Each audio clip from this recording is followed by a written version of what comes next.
সেই বাংলাদেশে আমরা আর চাই না যে বিভিন্ন নিয়োগ পরীক্ষায় দুর্নীতি হোক, নেতারা সুপারিশের লিস্ট ধরায় দিক, নেতারা সামনে বড় বড় কথা বলে পিছনে লাখ লাখ টাকা এরকম করে বিভিন্ন মানুষের লুটপাট করুক।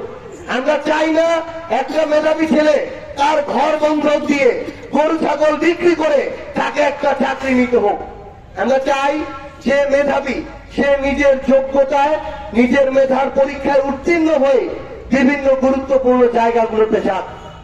আমরা আপনাদেরকে আহ্বান করব, জাতীয় নাগরিক পার্টি এনসিপি তাদের এখনো আত্মপ্রকাশের 1 বছর হয় নাই, কিন্তু এই মুহূর্তে বাংলাদেশের গুরুত্বপূর্ণ 3টা রাজনৈতিক দলের মধ্যে এনসিপি একটা।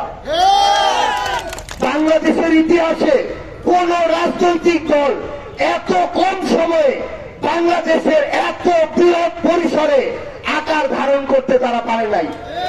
এত কম সময়ে বাংলাদেশের কোন রাজনৈতিক দল বাংলাদেশের প্রত্যেকটা ইউনিয়নে ছড়ায় যাইতে পারে নাই। আমাদের ধৈর্য আছে, সাহস আছে, আপসহীন মনোভাব আছে, জনগণের কাছে গিয়ে জনগণের কথা শোনার আগ্রহ আছে। আমরা ইনশাআল্লাহ আমাদের এই চেষ্টাটা চালিয়ে যাব।